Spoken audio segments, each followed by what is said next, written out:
Malugod natin tanggapin ang bride na si Miss Jasmine Agres.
Sa pangalan ng pamilya Alarcon at Agres, malamig natin tinatanggap ang lahat upang makasama ngayong araw na ito at saksihan ang isa sa pinakamayagayang pangyayari sa buhay ni Chris at Jasmine.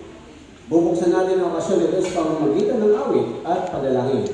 Kung pinapahit awitin ang aming bilang 121.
Tawagin po natin si Brother Miguel Mapoy para sa pangnalangin.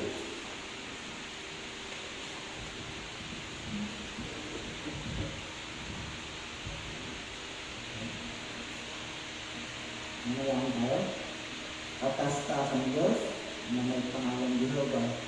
Maraming salamat ulit sa pagkakataon ito na binigay niyo sa amin para sa kasalan ito. Hiniling po namin ang inyong banal na Espiritu na gabayan kami sa gagawin namin pagkasal para lahat ay makinabang at tuloy sa iyong susunod na kapasitris ay manatili magpakayaman. At salamat din sa Lord na kasang binibigay sa amin para kami ay makapaglingkuran sa inyo ng patuloy. Sana po ay lagi na kami gabayan ng inyong banal na Espiritu para kami manatili nasa kampilan niya. Kami po ay hindi sakdal.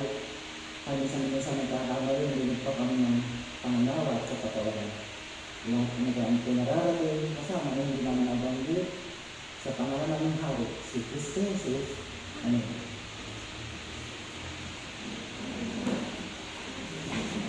Maraming salamat, Brother Makoy. Sa pagkakataon ito, pwede namin lahat na marinig si Brother Jerical, isang ordinaryong ministro ng Saksi ng Jehovah at otorisado ng Republika ng Pilipinas na magpahayag para sa mga ikakasal. Papakinggan natin siya sa bibigyan niyang pahayag na may temang kagalang-galang ng pag-aasawa sa mata ng Diyos. Lalo tayo?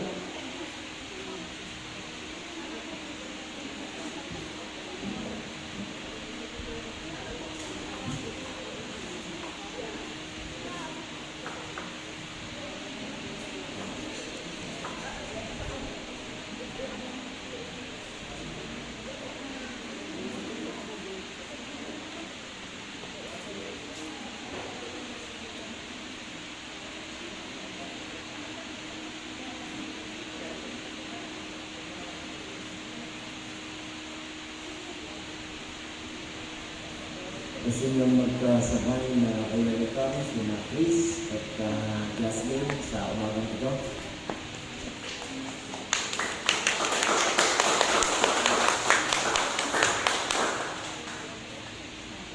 Ang lapakas na kasi lagi mo nang nire-welcome yung babae lang. Yes. So, relax kayo dyan. Pag-usapan natin yung ilang mga prinsipyo sa Biblia na makakatulong upang maging matagumpay ang pag-aasawa sa kabila ng pagiging hindi natin saktan.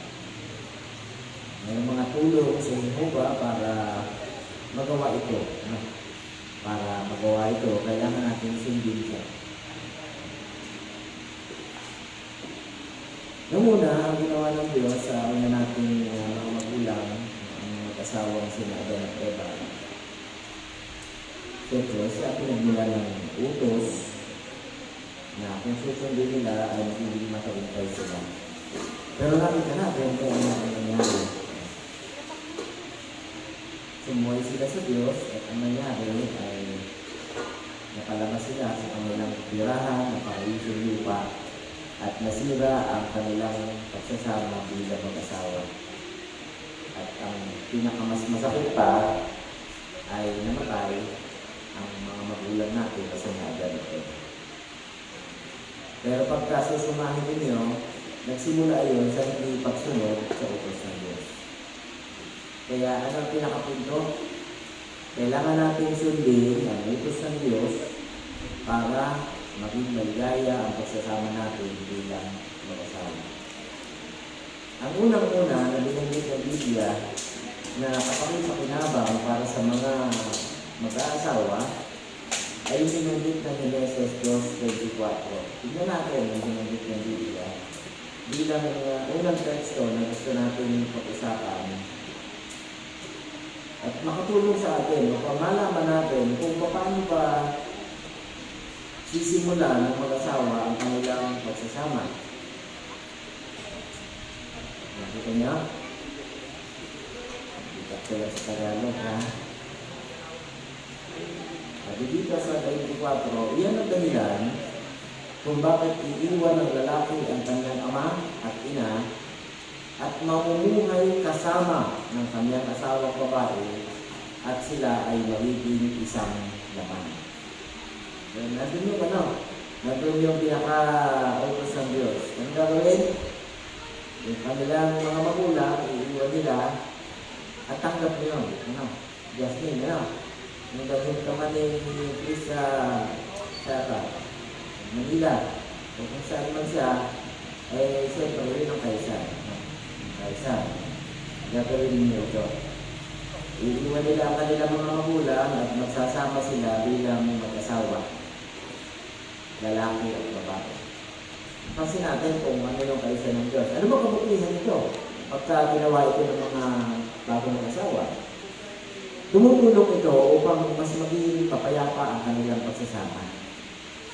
Kasi makakapamuhay sila ng sarili na hindi sila kailangang sumunod sa mga numero na kung minsan ay ipinapasunod dahil sa nakikisukob lang kayo sa bahay ng mga in-laws. Kaya yun ang bintahan ito. O naman, paminsan-minsan, nangyayari din yung please na kung ito, pasamantala, wala pang tirahan, nakikitira muna, okay lang yun. Pansamantala. Pero talagang kayo sa Biblia, napakasimple, hindi na kailangan ikaluwanan pang mabuti. Simple-simple, sabi ng Biblia, ang gagawin nila, hihiwalay sila at gagawa sila ng kanilang sariling unit ng kanilang pamilya. Kaya yun ang maliwanag na unang instruction na ating binasa sa ating pag-uusap ngayon. So, maliwanag ito para sa inyo. Ano ba ang kasunod? Ano ba makakatulong para sa tagumpay ng mga mag-asawa sa kanilang pagsasama? Makakatulong ang laging pagpapagiyag sa Diyos ni Jehovah. Yun ang pinaka-importante kasi yung pamantayan niya, yun ang pinakamagandang pamantayan na dapat natin sundin.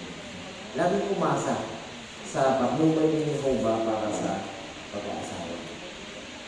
Sana kung hindi ginawa nila Adan at Eva na sumuway sa Diyos, hindi ito ang palalayan natin. Hindi tayo masaktan, pagkakamali tayo, ng resulta ay mahirap para sa atin. Nakakalungkot, marami mga pag-aasawa ang nasisira dahil sa bunga ng hindi pagiging perfect.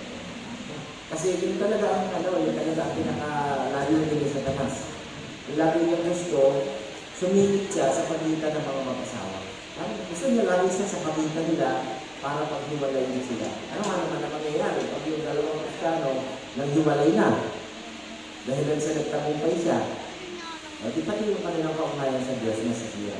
So, ganun lang ang ginagawa niya. Hindi sila bago. Mas lalo pa yung pinagbuti ang kanyang mga pagsisikap na gawin ito. Meron sa ibang paraan, iba-ibang mga paraan na ginagamit para sirain ang mag-aasawa, lalo na sa magulang panahon natin.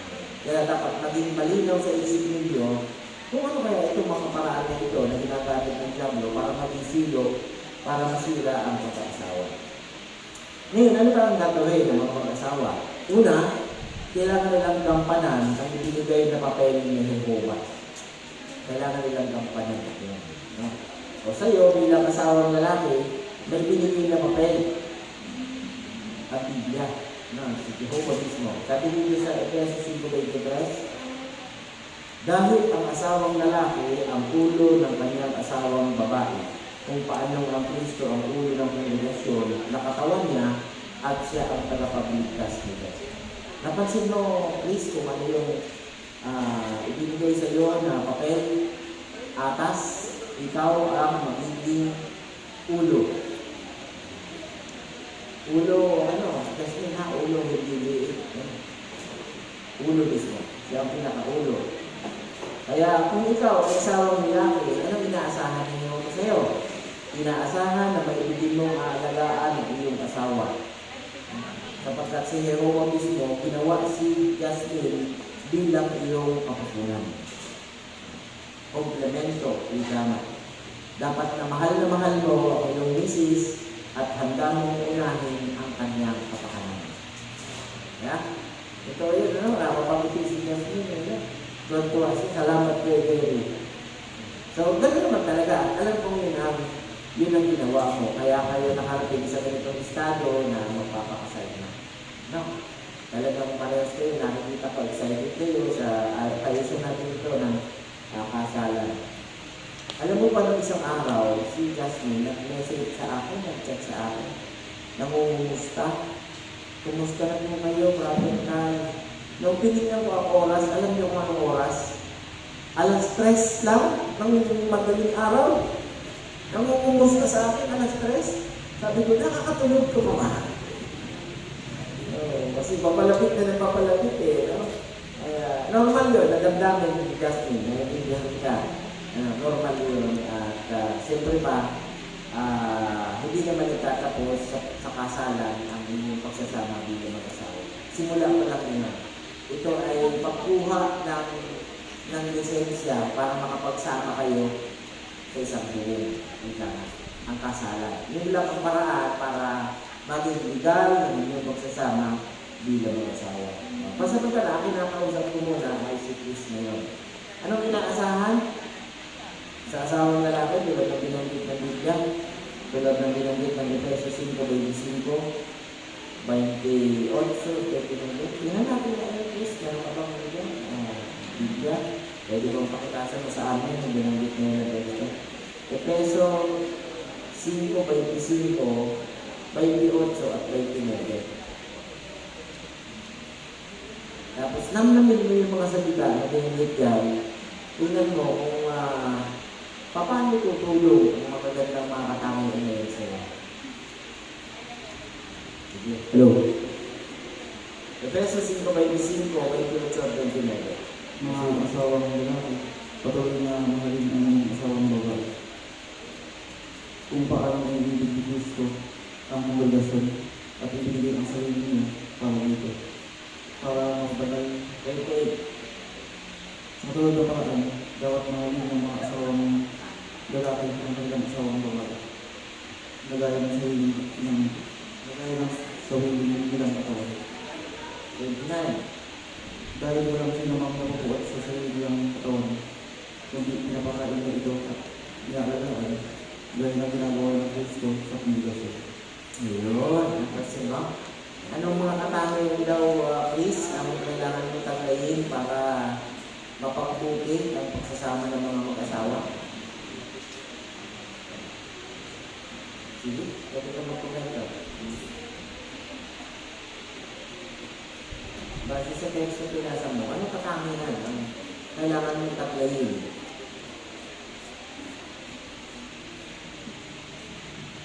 Sige. Bakit po dito yung pagmamahal? Pagmamahal. Maraming beses, di ba, napansin mo?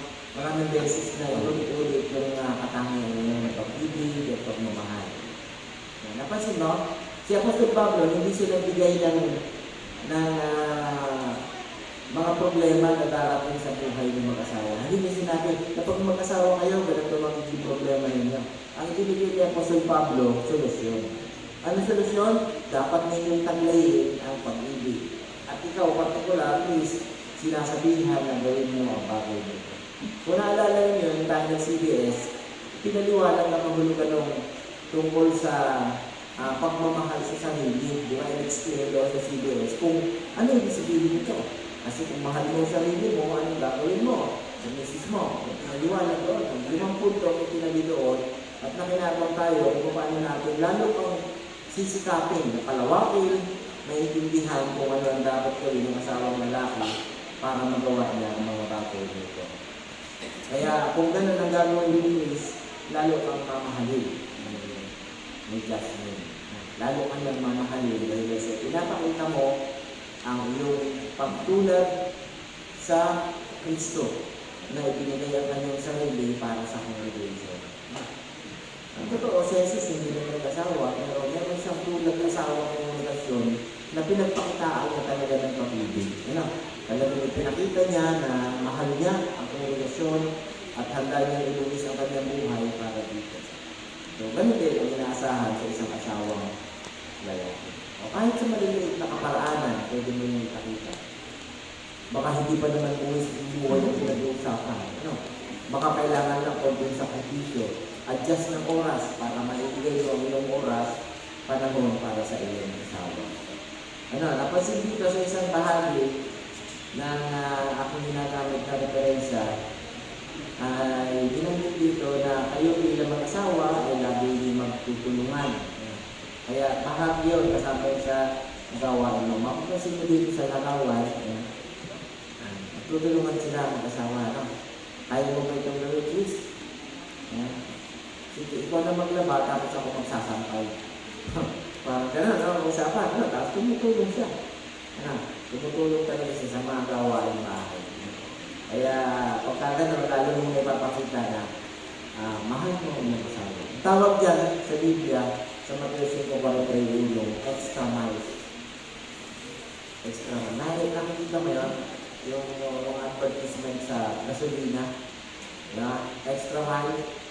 Pag sa Biblia, sinabi din yun na meron kang may naktao nakiusap sa iyo na maglakad ka ng isang milya. Sabi niya siya, samahan mo sa 2 milya. Ano yung sabihin ng extra mile? Baka hindi mo naman gawain ito. Baka hindi mo naman ito gawain. Pero handa kang tumulong sa iyong asawa dahil mahal mo siya. So, nag-extra mile ka. Extra effort para maipakita mo ang bagay mo. Kaya, naiintindihan natin na sa ganun maliliit ng mga bagay, lalo natin may mapakita kung paano at gaano katotoo na mahal natin ng ating asawa. So ano ang gagawin mo, Chris? Laging sabihin sa iyong asawa kung ano ang niloloob mo. Hindi lang basta mga informasyon o mga opinion mo. Mahalaga na maglalaan kayo ng oras sa isa't isa. Mahalaga, maglalaan kayo ng oras sa isa't isa. At laging maging realistiko. Laging may aasahan na hindi inaasahan. Yan ang ibig sabihin naman. Asahan ang mga di inaasahan. Maging handa sa mga pagbabago. Madalas lagi tinatalakay naman natin yun. Lagi tayong kailangan magaling mag-adjust sa mga pagbabago sa buhay natin. Kami naman yun na mag-usap. Kami naman yun, Jasmine.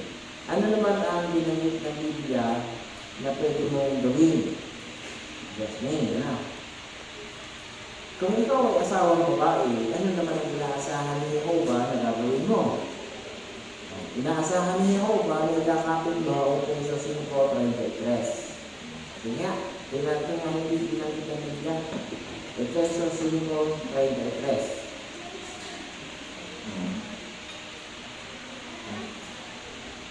Sa part D part.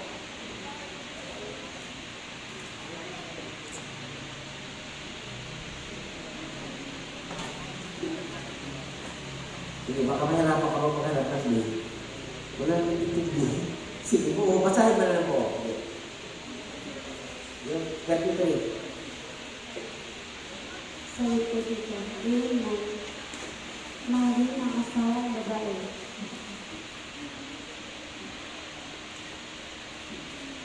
Mahalin ang bawat isa sa inyo ang kanyang asawang babae, gaya ng sarili niya. Ang magkaroon ng matiling paggalang sa kanyang asawang lalaki. Nagkaroon ng matinding paggalang. Matinding paggalang. Ano daw ang hinihingi sa iyo dyan? Yung Biblia? Ano ibibigay mo kay Chris? Matinding paggalang. Matinding paggalang. Doon sa may bandang itaas, sa 5:22 hanggang 24, pinanggit doon yung salita na pagpapasako. So, tutulong ang matinding paggalang para ipakita mo ang pagpapasako. Kasi kami, hindi yung mga asawang lalaki, tulad namin ni Chris, hindi naman kami mga sakbal ng mga tao. Nagkukulang din kami, no? Nagkakamali din kami. Kaya mahalaga na ipakita mo na talagang naiintindihan mo kami. Paano? Taglayin mo ang matinding paggalang. Sapagkat una, siya ang pinatasan ng Jehovah na maging ulo mo. Pagkatapos, ayun, mahalaga na maging mapagpasakot ka sa kanya. Ano ibig sabihin na mapagpasakot? Susuportahan mo ang mga desisyon niya at lumos na makikipagtulungan ka sa kanya. Kapag ginawa mo yan, magiging maganda ka sa paningin ng mister mo at hindi lang sa paningin ni Chris, kung hindi sa paningin din ni Jehovah mismo. Kaya, importante yun. Ang sabi ng Biblia sa unang Pedro 3:1 hanggang 6, ang tinitingnan natin ay ang pangloob ng pagkatao ng isa. Si Jehovah gano'n. Napaka halaga sa kanya ng panloob na pagkatao ng isa. Hindi yung pagtitiritas ng buhok, hindi yung mga magagandang damit. kung hindi kung ano yung pagkatao sa loob. No? At kami, bilang mga asawang lalaki, mas prioridad namin ang magandang ugali, sensita. Pero kung nagkataon, please, na maganda na ang ugali, maganda pa ang personal appearance, ayaw ka ba? Siyempre, gusto mo naman, ano, di, maganda, ano, ang masasabi mo kanina, nung pumapasok si Jasmine, nakita mo siya. O, diba? Sabi, ang pagkabahan ka naman. Kaya, maintindihan natin na mas lalong gaganda sa kasawang babae kung ginagawa niya ang mga magagandang bagay sa paningin ng Diyos. Ano pwede mo gawin? Tanungin mo yung kabiyak kung paano ka magiging mas mabuting asawa. No, tanungin mo siya, paano ka pwede maging mas mabuting asawa? Please. Tapos kung ano sasabihin niya, makinig ka na mabuti. Maging handang tanggapin kung ano ang kanyang sasabihin. Adjustment, nag-adjust. Hindi lang 1 year, 2 years. Mga mag-aasawa, matagal ng mga pag-asawa. Pero hanggang ngayon nag-adjust. Bakit? Kasi na hindi sakdal ang tao. May mga pagkakataon na sumasablay, hindi lang, nagkakamali. Kaya adjust ka naman. Di ba? Kaya lalo na sa mga bagong kasama. Kasi hindi naman ako nakasama si Chris sa isang bahay. Di ba? Maaaring nakikita lang kayo, pero hindi naman gano'n ka kakilala mo siya ng lubusan. O ilang taon na ba kayo ng karelasyon? Sige. Sige. Sa October 18, 8 months na po. 8 months. Sa October? October 18 po. Sige. So, hindi pa talaga, no? Hindi pa lubos na kilala. Kaya, kailangan na matuto kayo ng mag-adjust. Maging matyaga.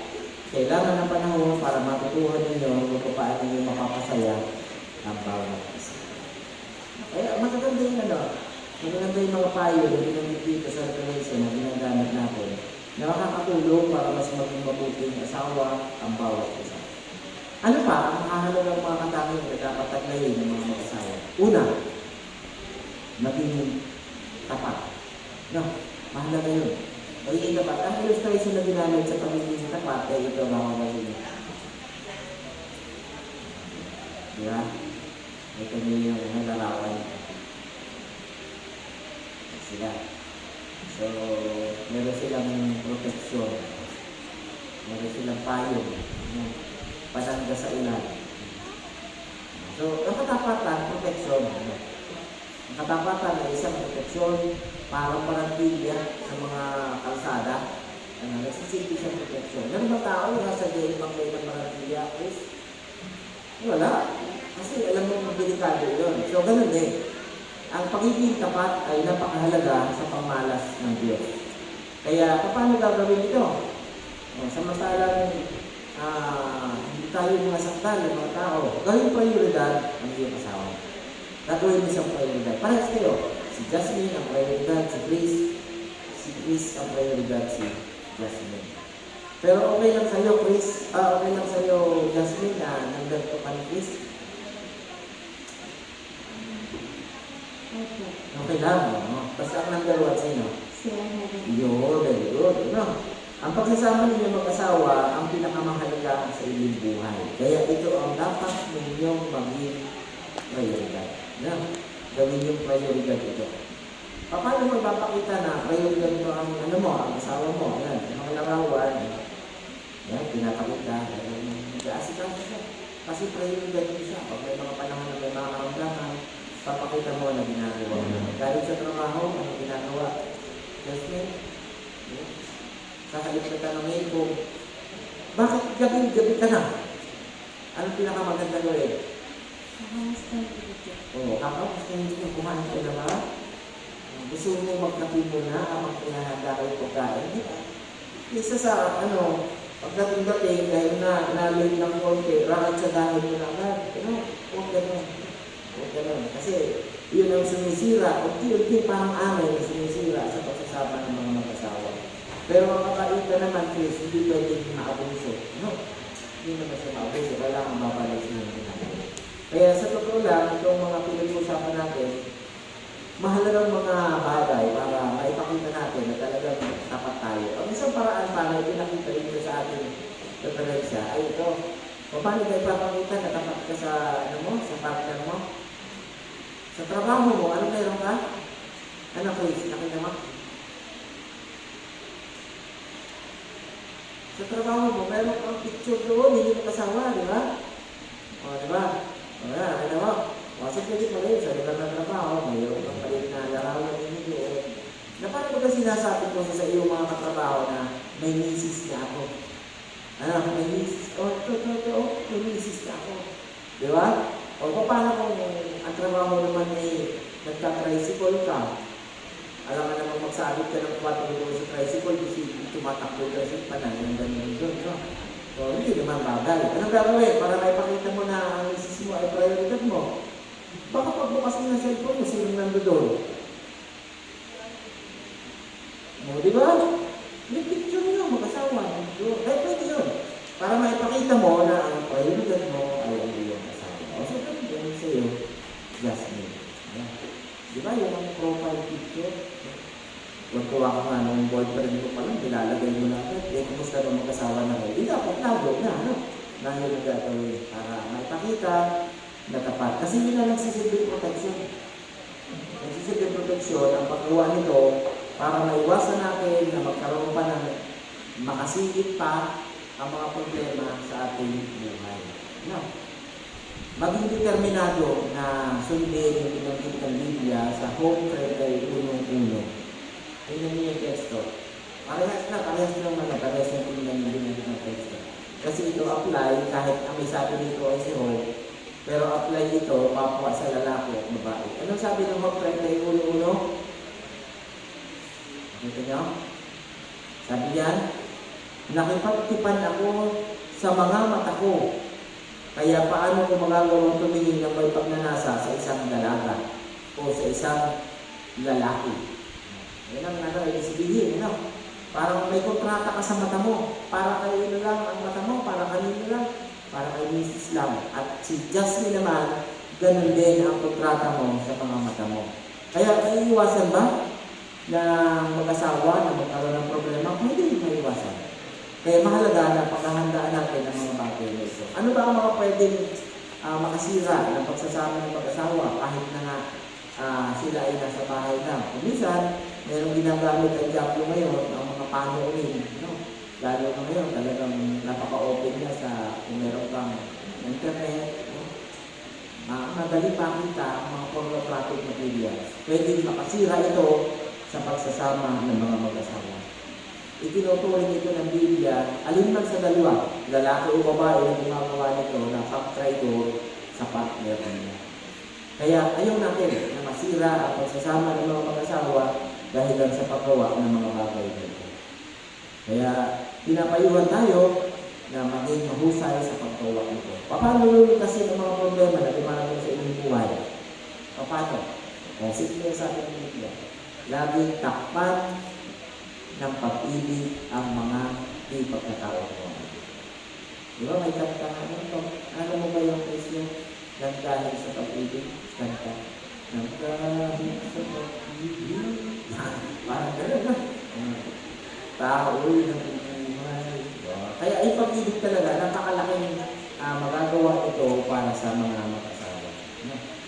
Sa pagsasama ninyo mag-asawa, mabangon ng iba't ibang mga problema. Maaaring dahil ito sa magkaibang iniisip, maaaring dahil ito sa inyong nadarama, maaaring dahil ito sa pagharap ninyo sa mga problema dumarating sa buhay ninyo. Paano ba haharapin ang mga problema sa buhay? O baka galing yan sa di inaasahang mga pangyayari. Kuminsan, nagiging kausa rin ang problema ang mga relatives natin. Kuminsan, nagiging dahilan ninyo. Kaya mahalaga na kayong dalawa ang pinaka-close. No? Kayong dalawa ang mahusay sa inyong pagsasama. Kaya, anong gagawin? Sabi ng Biblia, Ecclesiastes 3:7. Laging tandaan na may panahon sa bawat bagay. May panahon ng pagtahimik, may panahon ng pagsasalita. Kahit inis ka na, ang gagawin ko Jasmine, pigilan mo ang pagkainis mo. Tigilan mo ang pagkainis mo. Kung mahinahon ang pagsagot mo, hindi yun mauwi sa away. No? Kasi ang pinakalayunin ninyo, maayos ang mga problema. Kung hindi ka sang-ayon sa desisyon ni Chris, ano gagawin mo? Ipapakipag-usap mo yun sa kanya. Pero tandaan mo, siya ang inatasan ni Jehovah na maging ulo. Ano yung sabihin ng maging ulo? Siya ang inaasahan ni Jehovah na magpapainal decision. No.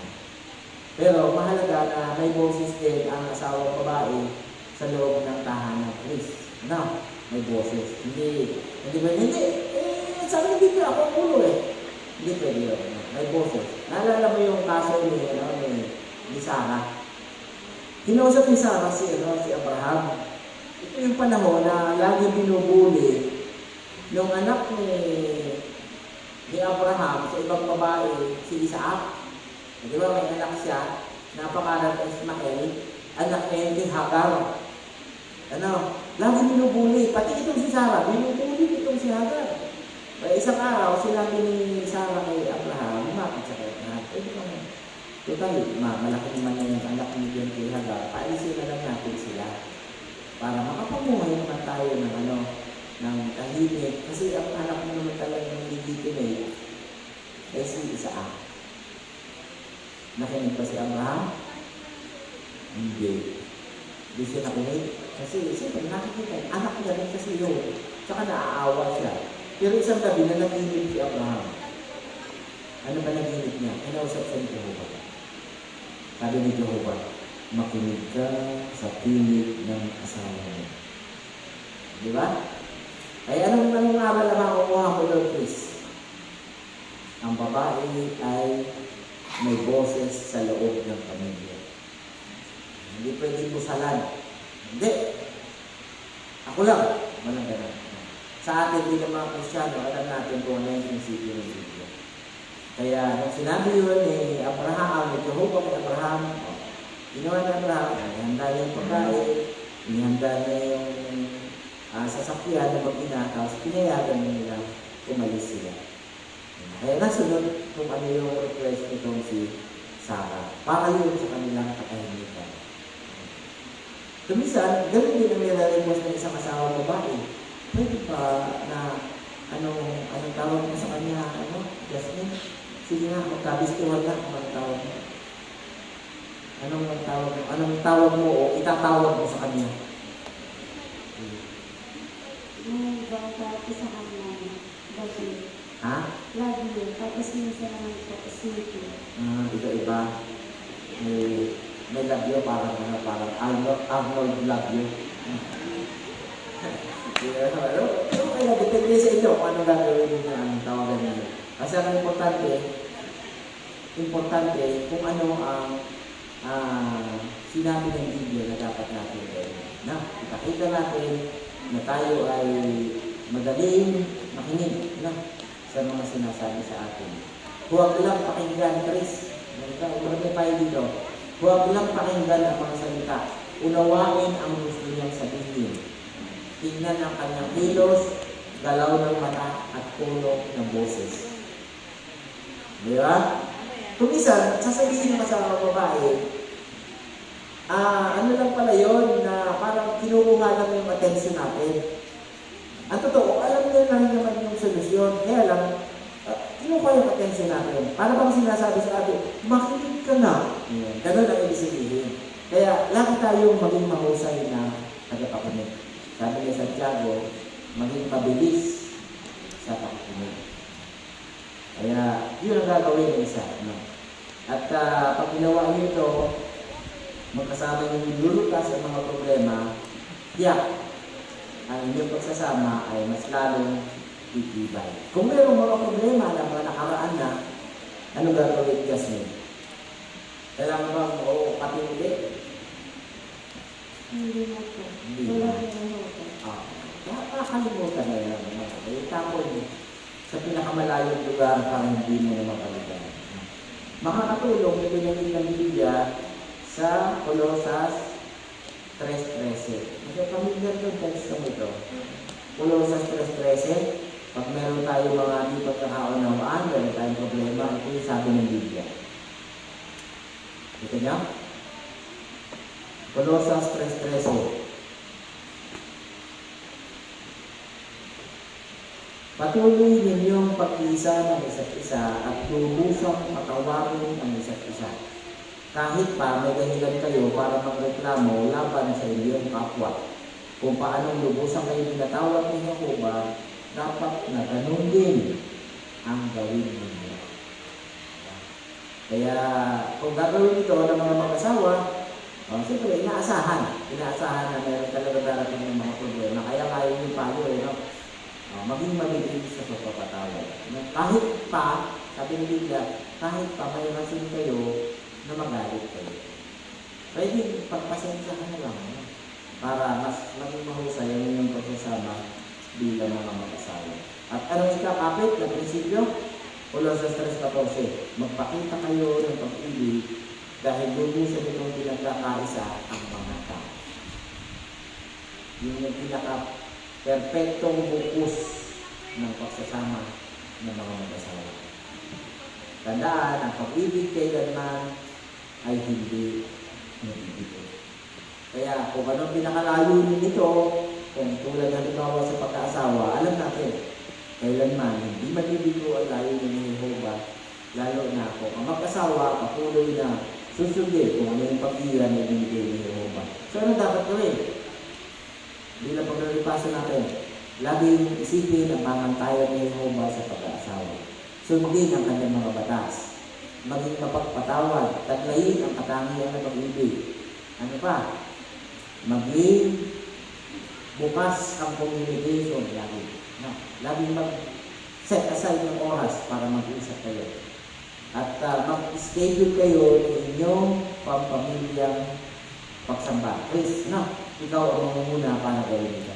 Nakita mo na prioridad ninyo ang paglilingkod ninyo kay Jehovah. Mas magiging maligaya kayo pag ginawa ninyo ito. Gawin ninyong prioridad ang paglilingkod kay Jehovah, magkasamang malalangin. Kung may mga problema, lalo na higpitan ng hawak sa kamay ni Jehovah. Sigurado yun, kailanman, hindi na kayo pababayaan. Okay. So, tapos na. Pwede kayong tumayo. Tapos na eh.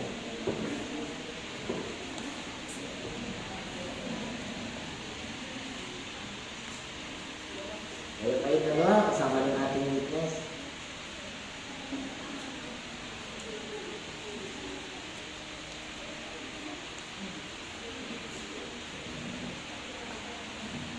Ating witness ay sina Brother Ananias Dumaraos at Sister Nancy Kasaul. May kasaul po sa tabako.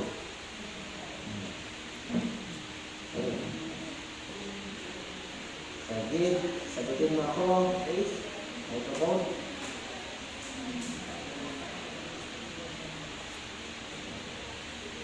Ikaw ba, Christopher Elia Alarcon, sa harap ng Diyos ni Jehovah sa inyong mga saksi, tumukuha kay Jasmine Gracia Agos bilang iyong pinakasalang asawa upang ibigin at pakamahalin ang sunod sa batas ng Diyos na nakasaad sa banal na kasulatan para sa mga kusya ng asawang lalaki habang kayo ay kapwa na bubuhay? Opo,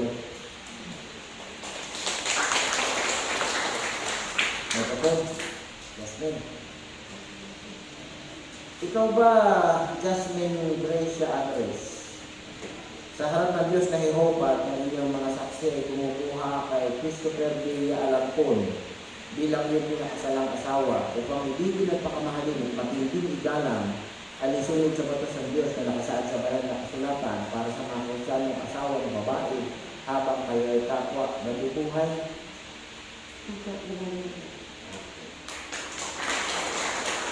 Pagkabalik ko ng support, Chris, tapos harap kayo, harap. Medyo bumanda ka nga dito para nakikita kita, Chris, yan. Buwakan mo yung kamay niya, bitawan mo muna yung mo, bukay mo. Iwan mo muna dyan sa baba. Hawakan mo yung kamay ni Jasmine. Yan. Sige. Tapos sa kanya kapaningin na. Tapos sundan mo ako. Sundan mo ako. Pag sinabi ko ako si, sabihin mo yung pangalan mo. Pagkatapos, pag sinabi ko yung kumukuha sa'yo, sabihin mo yung pangalan mo. Okay. Sa kanya kapaningin. Ako si Chris Alarcon. ay kumukuha sa'yo Ay kumukuha sa iyo as Jasmine Ares upang maging aking pinakasalang asawa, upang maging aking pinakasalang asawa, upang ibigin at pakamahalin, upang ibigin at pagmamahal, alinsunod sa batas ng Diyos alinsunod sa batas ng Diyos, na nakasaad sa banal na kasulatan na nakasaad sa banal na kasulatan, para sa mga Kristiyanong asawang lalaki para sa mga Kristiyanong asawang lalaki, habang tayo ay kapwa, habang tayo ay kapwa, magkasamang nabubuhay sa lupa magkasamang nabubuhay sa ito, ayon sa kalusan ng Diyos sa pag-aasawa. ayon sa kautusan ng Diyos ng pagkakasala. Ikaw naman, Jasmine. So, ganun din. Ako si Ako si Hasmin Greco Alvarez. ay kumukuha sa'yo Ay kumukuha sa iyo, Christopher Del Alarcon. upang maging aking pinakasalang asawa, Upang maging aking pinakasalang asawa. upang ibigin at pakamahalin Upang ibigin at pakamahalin. at matinding igalang At matinding ilalang. alinsunod sa batas ng Diyos Alinsunod sa batas ng Diyos. na nakasaad sa banal na kasulatan Na nakasaad sa banal na kasulatan. para sa mga Kristiyanong asawang babae Para sa mga Kristiyanong asawang babae. habang tayo ay kapwa, Habang tayo ay kapwa, kasamang nabubuhay sa lupa magkasamang nabubuhay sa lupa. ayon sa kalusan ng Diyos sa pag-aasawa. Ayon sa kaayusan ng Diyos sa pag-asawa. Ano ba kayong inyong dang ring? Kasi bigyan mo kay Kuya Chris.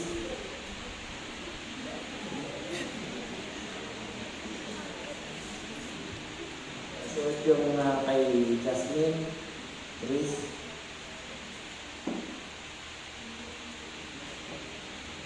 Meron ba tayong table na pwedeng magamit dito? Mamaya ha. Sige, tapos kung tapos na, pakisuot mo yung kay Chris, Jasmine.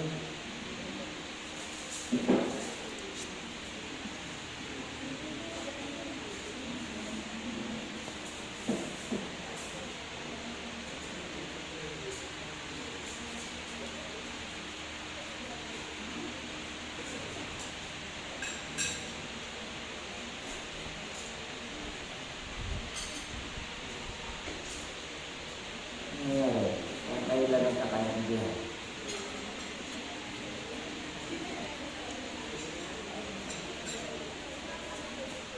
Dapat sa hililit lang. Pwede mo. Pagpalakihan mo lang. Ano? Kaya? Yes. Ang sising ay panlabas at nakikitang tanda na nagpapaiwatig sa lahat. Tungkol sa pag-isang dibdib ng lalaki at babae sa dibdib ng pag-aasawa. Okay. Pumuna kayo. Pumuna kayo dalawa. Ako. Tapos ilagay natin yung table dyan sa stage. Sign natin.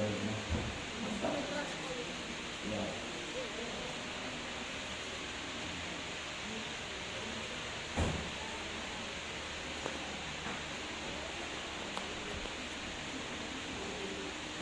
Hindi naman sila agad ng ating class. Ito naman dyan na po. Ano? Sige po. Pwede na pong umakot ng ating fitness din dito sa stage. Para kasabay na po kayo sa pagkuhan.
Hindi na po bumaba yung ating witness.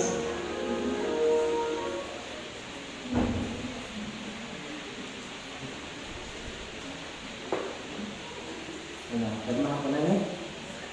Ha? Pagka kahit pinagma, wala nang atrasan to. Nag-agrees na ka mo? Agrees na ka mo dito? Sa kasabuhan?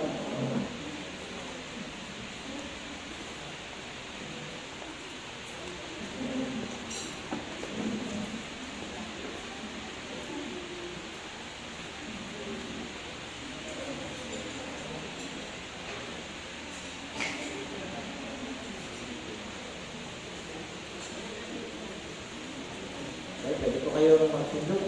Tindog na kayo. Sige. Kayo. Kasi ang ating witness po. Last na to.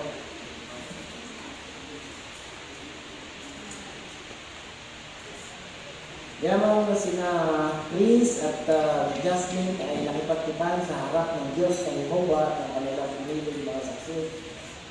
Tinanggap ang isa't isa sa huklog ng pag-aasawa. Ako bilang ordinarong ministro ng mga saksi ng Jehovah at sa pamamagitan na ipinagkaloob sa akin ng autoridad ng banal na kasulatan at ng Republika ng Pilipinas. Nais ko pong ipahayag sa inyo sa umagang ito, silang dalawa ay mag-asawa. Ang pinagtuwang ng Diyos ay huwag maghiwalayin ng sino magpapa. Mananangin tayo? Sa inyo po aming Diyos sa Jehovah, ikaw na bukalan ng aming buhay at Diyos na siyang mayakda ng pag-aasawa. Kami malugod na lumalapit sa inyong pinanakapan upang muli ay bigkasin ang aming tao sa puso pasasalamat sa lahat ng kapatihan na tinatanggap namin mula sa inyo. Salamat po sa patnubay, naging matagumpay ang aming biyahe, nakarating kami sa lugar na ipinaligtas at nakasama kami sa isang maligayang okasyon na ito ng aming mga kapatid na sina Chris at Jasmine. Naway tulungan po sila Diyos ng Jehovah pakasuyo. At nabayan sila sa kanilang panibagong kakaharapin bilang mga mag-asawa. Tulungan sila na maikapit ang mga payo galing sa inyong salita. Alam namin na kung patuloy nilang pangangatan niyo, pangahawakan niyo, makakatulong din sa kanila upang patuloy na makapamuhay sila kaayon ng inyong mga kahilingan. Humihingi po kami ng inyong patnubay pa sa lilipas ng mga oras kasama na ang gawain namin sa lahat ng ito. Naway patnubayan kami at lahat nawa na magagawa namin ay patuloy na magbigay ng kapurihan po ng inyong barakatangalan. Patuloy kami tumitingin ng tagumpay sa gawain ito hanggang sa makauwi kami sa aming mga sariling mga tirahan. Nawa po ang aming mga kahilingan sa Jehovah, pakasuyo inyong tanggapin at tubingin sa tamang panahon sa pangalan po muli ng inyong anak na si Jesus. Amen. Nais kong iharap sa inyo sa ulang ito sina kapatid na Christopher at Jasmine Alarcon. Tawagin natin ang ating chairman para sa pagpapatuloy ng programa kasama na ang ating photo-session.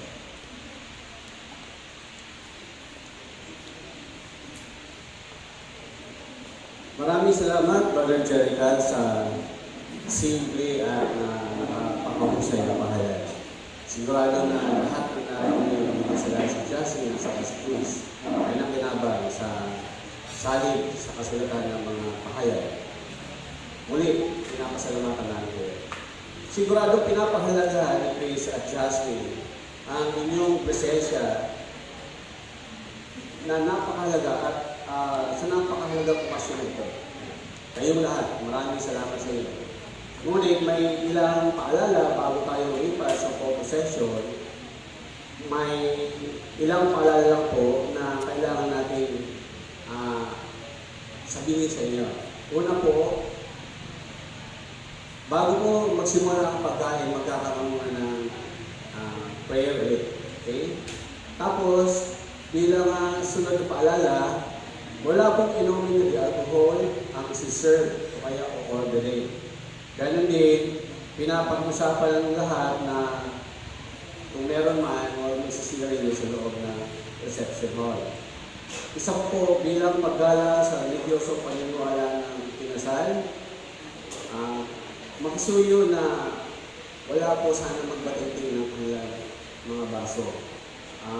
Magtapon ng bigas o kaya magsabit o magbigay ng pera sa gayot na bagong kasal. Maraming salamat po sa pagbigay niyo ng atensyon sa paalala ito. Okay, so dadako na po tayo sa photo session. Bali po ang photo session natin dalawang batch. Tatawagin ko po muna yung unang batch, tapos yung pangalawang batch. Doon na po yung bago magsimula yung pangalawang batch, magkakaroon muna tayo ng prayer sa pagkain. Habang kumukuha po ng pagkain yung iba naman ay tatawagin para sa pictorial. Kasi po hindi na po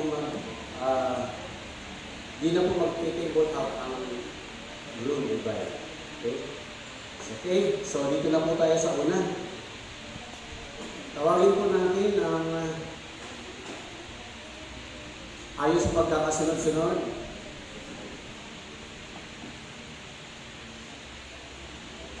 Una po yung usher and usherettes. Pupunta po kayo dito sa stage para sa pictorial kasama ang bagong kasal. Lahat po ng usher at mga usherettes.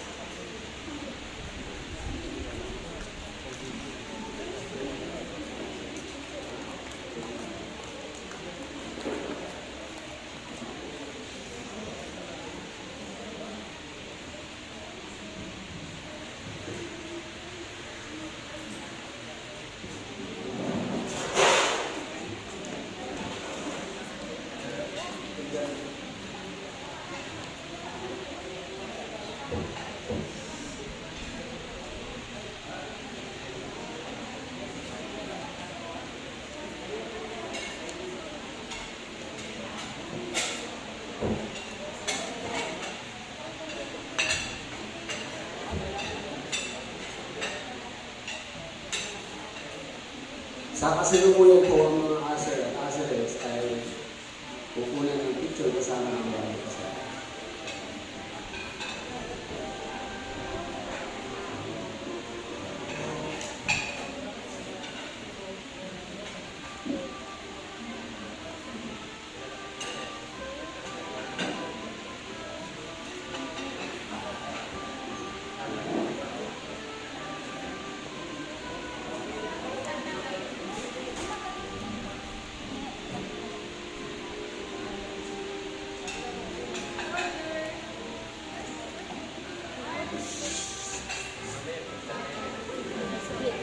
Maraming salamat. Sunod po yung lyric of the feast.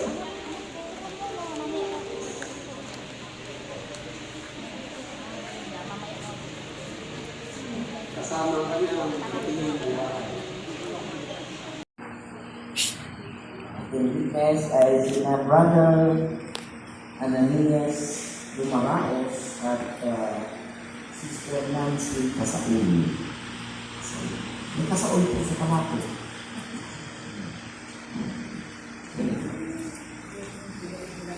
Okay, sagutin mo ako, please. Microphone.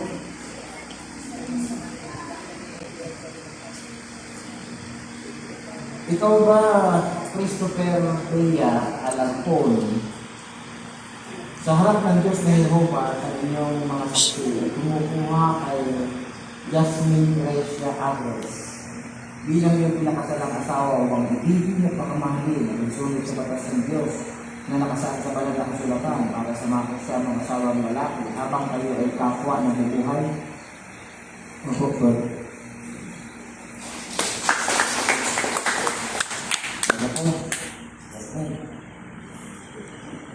Ikaw ba, Jasmine Gracia Agres, sa harap ng Diyos na Jehovah ng inyong mga saksi ay kumukuha kay Christopher Rhea Alarcon bilang yung pinakasalang asawa upang ibigin at pakamahalin at makinig galang ay isunod sa batas ng Diyos na nakasaad sa banal na kasulatan para sa mga kristyanong asawang babae habang kayo ay kapwa nabubuhay.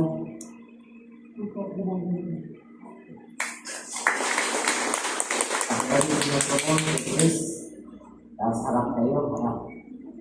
Hindi bumanda ka nga dito. Talaga yun na huwag natin kalilimutan kahit na tayo ay mayroong hanap buhay o may pinagkakabalahan. So, kada mulat ng ating mata sa umaga, so isipin agad natin kung paano natin mababasa yung salita ni Jehovah at magkasama kayo palagi na lumapit sa panalangin. Halimbawa, sabay kayong gumising, so pagising pala ng umaga, lapit agad kayo kay Jehovah sa panalangin at pag-usapan nyo agad yun ito. Kasi yan, normal yun sa tao na panagising ang agad CR. Normal yun, mananalamin, tutubras. So yun, pero yung pinakamaganda sa buhay ng tao, napakalaga na at maging masigasig tayo sa paglilingkod sa Diyos ni Jehovah kahit na maraming problema. Tandaan natin na rin sa Satanas, napakalakas na impluwensya niya. Pero tandaan natin, mas malakas si Jehovah. Maraming salamat po, Tatay niya sa iyong mensahe. Meron pa po na message. Ayun, yung isa pong witness nila, si Mama Nancy, sa all.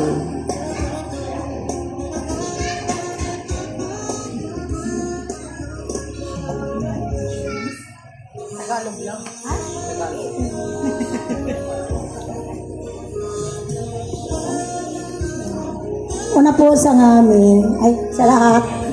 Gusto ko lang pong magpasalamat sa lahat ng naririto sa bulwagan nito na nakikigalak sa kagalakan ng bagong mag-asawang si Chris at si Jasmine. Salamat po kaninyo sa patuloy na pagsuporta sa kanila.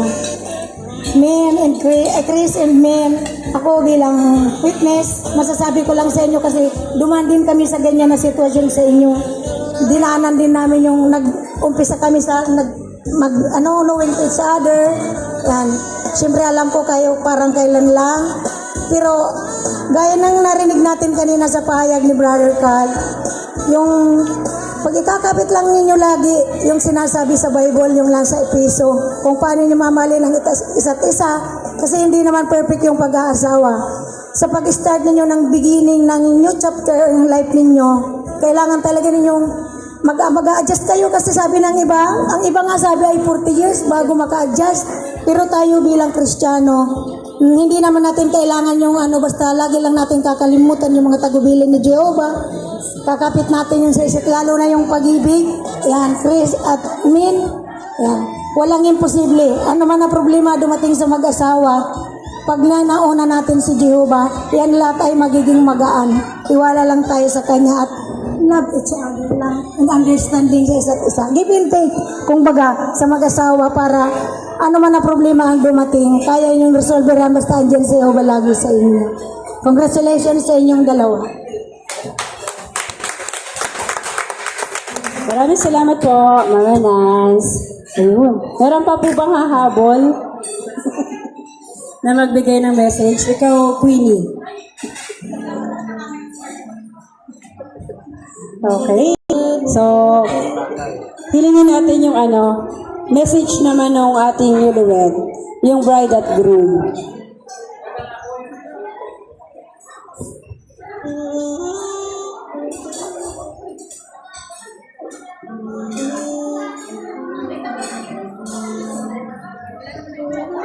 Magandang hapon po sa lahat po ng bisita na nandito sa Bulacan.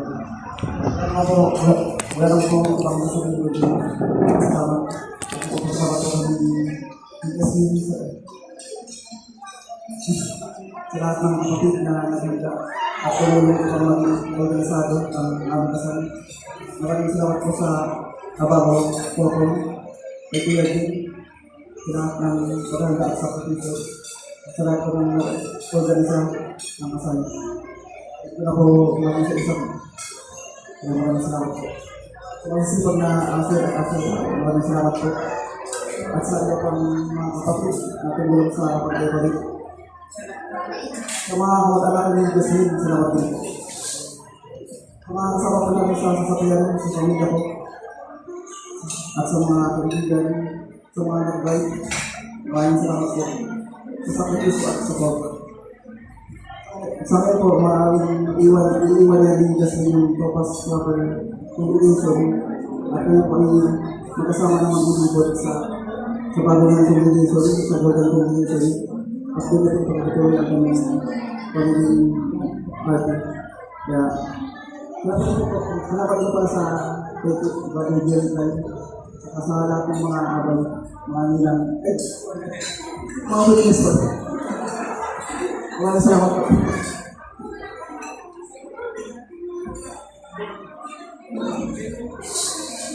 Salamat po sa dito sa ating at dahil sa pagwagan ito na isagawa po ng aming pagkasaligid ng organisado at matagumpay matiwasay.